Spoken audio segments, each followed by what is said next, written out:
সংবাদ সবাইকে স্বাগত জানাচ্ছি। আমি ফিরোজ তোহা। শুরুতেই সংবাদ শিরোনাম জানিয়ে দেব এই মুহূর্তে হাতে পাওয়া সর্বশেষ গুরুত্বপূর্ণ আপডেট বাংলা সংবাদ। শুরুতেই থাকছে যুক্তরাষ্ট্রকে সেন্ট মার্টিন দেওয়ার অঙ্গীকার নিয়ে যা বললেন পররাষ্ট্র উপদেষ্টা। যুক্তরাষ্ট্রের কাছে দেশের কোনো অংশ তুলে দেওয়ার অঙ্গীকার অন্তর্বর্তী সরকার করেনি বলে জানিয়েছেন পররাষ্ট্র বিষয়ক উপদেষ্টা তৌহিদ হোসেন। ব্রিফিংকালে পররাষ্ট্র উপদেষ্টার কাছে শেখ হাসিনার বক্তব্য সেন্ট মার্টিন ও বঙ্গোপসাগর যুক্তরাষ্ট্রকে লিখে দেবার বিষয়ে জানতে চাওয়া হয়। এর জবাবে তিনি বলেন, সেন্ট মার্টিন বা বঙ্গোপসাগর যুক্তরাষ্ট্রকে লিখে দেবার কোনো অঙ্গীকার আমার সরকার বা আমি করিনি। এবারে জানাবো মাইক্রোবাসে গুরুত্বপূর্ণ নথিপত্র নিয়ে যাওয়ার চেষ্টা আটকে দিল শিক্ষার্থীরা। জগন্নাথ বিশ্ববিদ্যালয় রেজিস্ট্রার্স কার্যালয়ে গুরুত্বপূর্ণ ফাইলগুলো একটি মাইক্রোবাসে করে নিয়ে যাওয়ার চেষ্টা হচ্ছিল। মাইক্রোবাসটি ক্যাম্পাসের বাইরে চলে গেলেও সিএমএম কোর্টের সামনে শিক্ষার্থীরা তা আটকে দেন। পরে মাইক্রোবাসটি ক্যাম্পাসে নিয়ে আসা হয়। জানাবো রাজশাহী বিশ্ববিদ্যালয়ের নবাব আব্দুল লতিফ হল শাখা ছাত্রলীগের দায়িত্বপ্রাপ্ত নেতা তাশফিক আল তৌহিদ সহ ওই হলের অন্যান্য নেতার 201 থেকে 220 নম্বর পর্যন্ত কক্ষ থেকে অস্ত্র মাদক উদ্ধার করেছেন শিক্ষার্থীরা। রোববার সকালে হলের কর্মচারীদের সঙ্গে নিয়ে ছাত্রলীগের নেতাদের কক্ষ তল্লাশি চালান সাধারণ শিক্ষার্থীরা। এবারে থাকছে ভিভিআইপি প্রোটোকল নিয়েও যানজটে বসে রইলেন ডক্টর ইউনূস। চিরাচরিত প্রথা ভেঙে ভিভিআইপি প্রোটোকল নিয়েও ঢাকার সড়কে যানজটের মধ্যে গাড়িতে বসে রইলেন অন্তর্বর্তী সরকারের প্রধান ডক্টর মোহাম্মদ ইউনূস। এ সংক্রান্ত একটি ভিডিও সামাজিক যোগাযোগ মাধ্যমে ভাইরাল হয়েছে। সেখানে দেখা যাচ্ছে রোববার ঢাকার সড়কে অন্য পরিবহনের সঙ্গেই চলছিল ডক্টর ইউনূসের গাড়িবহর। ব্যস্ত সড়কে যানজটের কারণে কয়েক মিনিট গাড়িতে বসেছিলেন তিনি। তখন তার নিরাপত্তা নিশ্চিত করতে প্রোটোকলে নিয়োজিত থাকা সদস্যরা যানজটের মধ্যে গাড়ি থেকে নেমে দাঁড়ান। এদিকে ক্ষমতায় যেতে না যেতেই পুকুর দখলের অভিযোগ বিএনপির কেন্দ্রীয় নেত্রীর পদ স্থগিত। বিএনপির জাতীয় নির্বাহী কমিটির সাংগঠনিক সম্পাদক অ্যাডভোকেট বিলকিস জাহান শিরিনের দলীয় পদ স্থগিত করা হয়েছে। রবিবার বিএনপির সিনিয়র যুগ্ম মহাসচিব অ্যাডভোকেট রুহুল কবির রিজভী স্বাক্ষরিত বিজ্ঞপ্তিতে এ তথ্য জানানো হয়। এতে বলা হয়েছে, পরবর্তী নির্দেশ না দেওয়া পর্যন্ত বিএনপির জাতীয় নির্বাহী কমিটির সাংগঠনিক সম্পাদক অ্যাডভোকেট বিলকিস জাহান শিরিনের রাজনৈতিক এবং সাংগঠনিক কার্যক্রম স্থগিত থাকবে। এবং সর্বশেষ জানাবো প্রধান বিচারপতিকে নিয়ে যা বললেন সার্জিস। বৈষম্য বিরোধী ছাত্র আন্দোলনের অন্যতম সমন্বয়ক সার্জিস আলম। রাজপথ এবং ফেসবুক দুক্ষেত্রেই তিনি সমানে সমান এক সক্রিয় প্রতিবাদী শিক্ষার্থী। তিনি প্রতিনিয়ত বৈষম্য এবং দুর্নীতির বিরুদ্ধে একের পর এক জ্বালাময়ী পোস্ট দিয়ে চলেছেন। আজ রোববার ফেসবুকে তার পোস্টে সদ্য শপথ নেওয়া প্রধান বিচারপতি সৈয়দ রেফাত আহমেদকে নিয়ে লিখেছেন। এতক্ষণ শিরোনাম শুনছিলেন, এবার বিস্তারিত।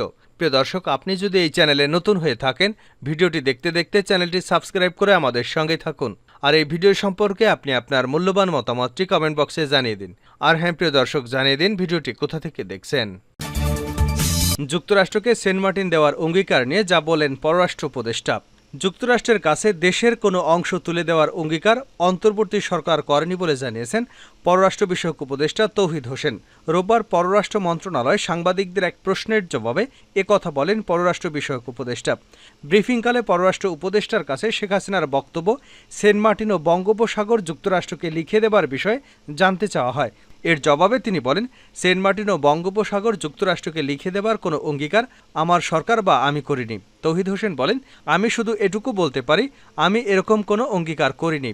আর আমার খুব সন্দেহ যে রাস্তার ছাত্ররা এই অঙ্গীকার করেছে আমেরিকার কাছে। খুবই আনলাইক। পররাষ্ট্র উপদেষ্টা বলেন, শেখ হাসিনাকে ফিরিয়ে আনার বিষয়ে আইন মন্ত্রণালয় কিছু বললে পদক্ষেপ নেবে পররাষ্ট্র মন্ত্রণালয়। বাংলাদেশের মানুষ যেন ভাবে ভারত আমাদের বন্ধু। এই কাজে দিল্লিও সহযোগিতা করবে ঢাকাকে। আন্তর্জাতিক সম্পর্ক নিয়ে তিনি বলেন, আন্তর্জাতিক সম্পর্কের ক্ষেত্রে স্মুথ করতে চাই। এখন পর্যন্ত পজিটিভ ইন্ডেকশন পাচ্ছি। তাদের যেসব কনসার্ন সেগুলো কিন্তু আমাদেরও কনসার্ন। মানবাধিকার নিয়ে কেউ কিছু বললে সেটা তো আমাদেরও কনসার্ন। দেশের স্থিতিশীলতা ফেরার পর নতুন সরকারের মেয়াদ নিয়ে আলোচনা হবে বলেও জানিয়েছেন পররাষ্ট্র উপদেষ্টা। তিনি বলেন, নির্বাচনের মাধ্যমে এই সরকার ক্ষমতা হস্তান্তর করবে, এর কোনো ব্যত্যয় হবে না। ছাত্র আন্দোলনে সহিংসতায় নিহতদের তদন্ত হবে জানিয়ে তৌহিদ হোসেন বলেন, প্রয়োজন হলে জাতিসংঘের সহায়তা নেওয়া হবে। বিভিন্ন দূতাবাসের কার্যক্রম শুরু করতে আগামীকাল কূটনৈতিক বৈঠক রাষ্ট্রদূতের প্রতি আহ্বান জানানো হবে। মাইক্রোবাসে গুরুত্বপূর্ণ নথিপত্র নিয়ে যাওয়ার চেষ্টা আটকে দিল শিক্ষার্থীরা। জগন্নাথ বিশ্ববিদ্যালয় রেজিস্ট্রার্স কার্যালয়ের গুরুত্বপূর্ণ ফাইলগুলো একটি মাইক্রোবাসে করে নিয়ে যাওয়ার চেষ্টা হচ্ছিল। মাইক্রোবাসটি ক্যাম্পাসের বাইরে চলে গেলেও সিএমএম কোর্টের সামনে শিক্ষার্থীরা তা আটকে দেন। পরে মাইক্রোবাসটি ক্যাম্পাসে নিয়ে আসা হয়। রোববার দুপুরের দিকে ঘটনা ঘটে। শিক্ষার্থীদের হাতে জব্দকৃত ফাইলগুলো রেজিস্ট্রার্স কার্যালয়ের। একটি ফাইল খুলে দেখা যায় এটি বিশ্ববিদ্যালয় থেকে অপসারণকৃত ইংরেজি বিভাগের সহকারী অধ্যাপক নাসিরউদ্দিন আহমেদের। গবেষণায় অনিয়মের অভিযোগ এনে তৎকালীন উপাচার্য অধ্যাপক মিজানুর রহমান তাকে অপসারণ করেন। পরবর্তী সময় হাইকোর্ট থেকে দেওয়া রায়ের পরও বিশ্ববিদ্যালয়ে চাকরির সুযোগ দেওয়া হয়নি এই অধ্যাপককে। দীর্ঘদিন ধরে অপেক্ষায় থাকা এই অভিযোগ নিষ্পত্তি হওয়ার পরও বিশ্ববিদ্যালয়ের সিন্ডিকেটে উত্থাপন করা হয়নি। বর্তমান উপাচার্য সাদেকা হালিম আসার 9 মাস হয়ে গেলেও তিনি এ বিষয়ে কোনো উদ্যোগ নেননি। শুধু নাসিরউদ্দিন আহমেদের ফাইল নয়, গুরুত্বপূর্ণ সব ফাইলই মাইক্রোবাসটিতে ছিল। শিক্ষার্থীদের আশঙ্কা, অনিয়ম আর দুর্নীতি আড়াল করতে বিশ্ববিদ্যালয় থেকে এসব ফাইল সরিয়ে নেওয়া হচ্ছে। এ ব্যাপারে কথা বলতে বিশ্ববিদ্যালয়ের ভারপ্রাপ্ত রেজিস্ট্রার আইনুল ইসলামকে একাধিকবার ফোন করা হলে তিনি সাড়া দেননি। রাজশাহী বিশ্ববিদ্যালয়ের ছাত্রলীগ নেতার কক্ষ থেকে অস্ত্র মাদক উদ্ধার। রাজশাহী বিশ্ববিদ্যালয়ের নবাব আব্দুল লতিফ হল শাখা ছাত্রলীগের দায়িত্বপ্রাপ্ত নেতা তাশফিক আল তৌহিদ সহ ওই হলের অন্যান্য নেতার 201 থেকে 220 পর্যন্ত কক্ষ থেকে অস্ত্র মাদক উদ্ধার করেছে শিক্ষার্থীরা। রোববার সকালে হলের কর্মচারীদের সঙ্গে নিয়ে ছাত্রলীগ নেতাদের কক্ষে তল্লাশি চালান শিক্ষার্থীরা। এ সময় তৌহিদের কক্ষ থেকে চাকু, রড, লোহার পাইপ, বিদেশি মদের বোতল, গাঁজা, বস্তায় রাখা রেললাইনের পাথর, ছাত্রলীগের চাঁদা আদায়ের রসিদ, হেলমেট, বরেন্দ্র বিশ্ববিদ্যালয়ের 2 শিক্ষার্থীর আইডি কার্ড, বাঁশের লাঠি ইত্যাদি উদ্ধার করেন শিক্ষার্থীরা। সেখানে উপস্থিত শিক্ষার্থীরা জানান, ইতিপূর্বে ছাত্রলীগের এই সন্ত্রাসীরা তুচ্ছ ঘটনায় সাধারণ শিক্ষার্থীদের কক্ষে ডেকে নিয়ে এসব অস্ত্র দিয়ে হত্যার হুমকি দিত, অত্যাচার করত। এ সময় শিক্ষার্থীরা বিশ্ববিদ্যালয় প্রশাসনের নিকট উদ্ধার হওয়া অস্ত্র হস্তান্তর করে এর বিচার দাবি করেন। এ ব্যাপারে হল প্রাধ্যক্ষ ডক্টর AHM মাহবুবুর রহমান বলেন, এগুলো আপাতত হল প্রশাসনের কাছে জমা থাকবে। পরবর্তীতে পুলিশ এলে তাদের সহযোগিতায় বাকি কক্ষগুলো তল্লাশি করবার পর এগুলো পুলিশের প্রশাসনের কাছে হস্তান্তর করা হবে। ভিভিআইপি প্রোটোকল নিয়েও যানজটে বসে রইলেন ডক্টর ইউনূস। চিরাচরিত প্রথা ভেঙে ভিভিআইপি প্রোটোকল নিয়েও ঢাকার সড়কে যানজটের মধ্যে গাড়িতে বসে রইলেন অন্তর্বর্তী সরকারের প্রধান ডক্টর মোহাম্মদ ইউনূস। এ সংক্রান্ত একটি ভিডিও সামাজিক যোগাযোগ মাধ্যমে ভাইরাল হয়েছে। সেখানে দেখা যাচ্ছে রোববার ঢাকার সড়কে অন্য পরিবহনের সঙ্গেই চলছিল ডক্টর মোহাম্মদ ইউনূসের গাড়ির বহর। ব্যস্ত সড়কে যানজটের কারণে কয়েক মিনিট গাড়িতে বসেছিলেন তিনি। তখন তার নিরাপত্তা নিশ্চিত করতে প্রোটোকলে নিয়োজিত থাকা সদস্যরা যানজটের মধ্যে গাড়ি থেকে নেমে দাঁড়ান। জানা গেছে, রোববার ডক্টর মোহাম্মদ ইউনূসের গাড়িবহর রাজধানীর মতিঝিল এলাকায় হ্যান্ডবল স্টেডিয়াম সংলগ্ন বকচত্বরে যানজটে আটকা পড়া অবস্থায় ভিডিওটি ধারণ করা হয়। ভিডিওতে দেখা গেছে ডক্টর ইউনূসের গাড়ি ঘিরে রেখেছে স্পেশাল সিকিউরিটি ফোর্সের সদস্যরা। এই সময় চারপাশে উৎসুক জনতাকে লক্ষ্য করে বলতে শোনা যায়, আপনারা সবাই রাস্তার ধারে দাঁড়িয়ে থাকুন, নিরাপদ দূরত্বে থাকুন, রাস্তা থেকে দূরে দাঁড়ান, কোনো গাড়ি ভিতরে ঢোকাবেন না, বাম পাশে রিকশা, ডান পাশের লেনে ঢোকাবেন না, কেউ রাস্তা ক্রস করার চেষ্টা করবেন না। বাংলাদেশ প্রশাসনিক নিরাপত্তা প্রোটোকল বিধি অনুসারে রাষ্ট্রপতি ও প্রধানমন্ত্রীর গাড়ির বহর চলাকালে এ সময় সড়কে এক পাশ খালি করে চলাচলের বিধান রয়েছে। যাদের চলাচলে 15 মিনিট আগে থেকে নির্দিষ্ট সড়কের একটি পাশ ফাঁকা করে সেখানে জনসাধারণের চলাচল বন্ধ রাখার নিয়ম অনুসরণ করা হয়। পুকুর দখলের অভিযোগ, বিএনপির কেন্দ্রীয় নেত্রীর পদ স্থগিত। বিএনপির জাতীয় নির্বাহী কমিটির সাংগঠনিক সম্পাদক অ্যাডভোকেট বিলকিস জাহান শিরিনের দলীয় পদ স্থগিত করা হয়েছে।